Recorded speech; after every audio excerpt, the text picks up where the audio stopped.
Do you ever feel like you're just wrestling with English tenses? I mean, there are so many, and the rules can feel, well, impossible. But what if I told you that you could master all of them, not by memorizing a bunch of boring rules, but just by following one single, simple story? Let's do it. 12.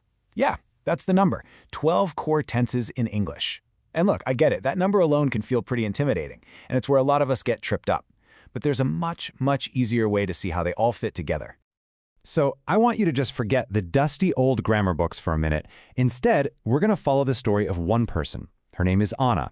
And through her day, we're going to see every single tense pop up in a way that just makes sense. We're not memorizing, we're just following a story.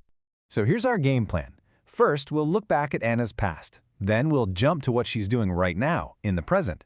After that, we'll peek into her future. And finally, we'll put all the pieces together to see the whole picture. Sound good? Let's dive in. Okay, first up, let's travel back in time a little bit. This is where Anna's story really kicks off.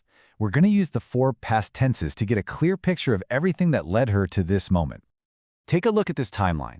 Think of it as our map of the past. You can see how all 4 of these tenses relate to each other, moving from something that happened way back to something that was happening right before something else did. It's all about sequence. Let's start with the easy one, the simple past. This is your go-to for any action that's completely done. It started in the past, it ended in the past. For Anna, yesterday she prepared her presentation. Boom, action complete, simple as that. Now let's add a little action with the past continuous. This tense is fantastic for setting a scene. It tells us what was already in progress. So, she was preparing her slides. You can almost see her in the middle of working, right? And then, bam, something else happens. Her boss called, interrupting the flow. All right, the past perfect. Some people call this the past of the past, and honestly, that's a great way to think about it. You use it when you've got 2 things that happened in the past, and you need to be clear about which one came first. So, Anna had prepared her slides before she went to lunch. The preparing was totally done before the lunch even started. It's all about order. And our final stop in the past is the past perfect continuous. Now this one is all about showing how long something was happening before something else in the past occurred. She had been preparing for hours before she finally finished. See, it doesn't just say that she prepared. It really emphasizes the time and the effort she put in. Okay, so we've got Anna's whole backstory. Now, let's hit the fast forward button and jump right into the present. We're catching up with her right now in this very moment, and we'll use the 4 present tenses to see what's going on. Let's tackle a big one, a really common point of confusion. Simple present versus present continuous. Okay, so simple present is for habits, routines, or facts, things that are generally true. Anna presents to the team every Friday. It's her routine. But present continuous, that's for right this second. Anna is presenting to the team right now. It's happening as we speak. Habit versus now. The present perfect is so cool because it's like a bridge connecting the past to right now. The action itself happened in the past, but the result is something we feel in the present. Anna has finished her presentation.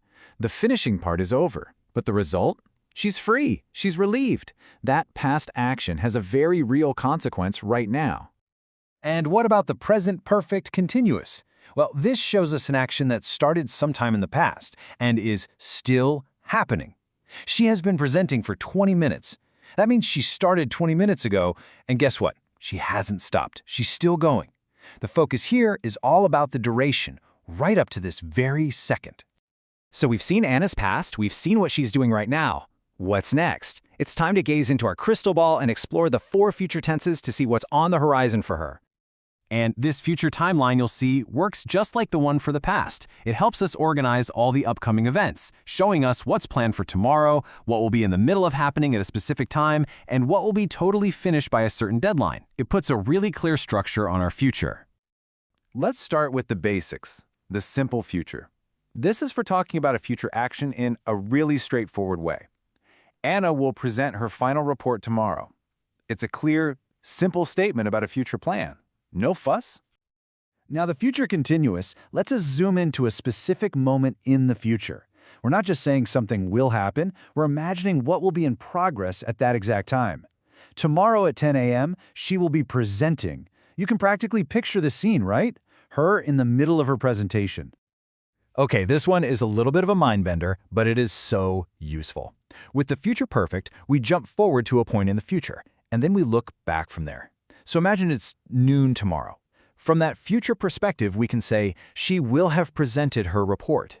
The key idea is that the action will be complete by that future deadline. And last but not least, the future perfect continuous. Just like its cousins in the past and present, this one is all about duration. It tells us how long an action will have been going on by a certain point in the future. By 11 a.m., she will have been presenting for an hour. It really highlights the length of the activity. So there we have it, past, present, and future. We've followed Anna every step of the way, through her prep, the main event, and her future plans. Now, let's take a step back and see how all 12 of these tenses weave together to create one complete, detailed story. And here it is, the whole shebang, your ultimate cheat sheet. If you want, go ahead and pause here. You can see every tense we talked about, the exact example from Anna's story, and a super simple reminder of when to use it. This isn't just a list of rules, you know? It's a map. It shows you how all the different pieces of the puzzle fit together to tell a great story.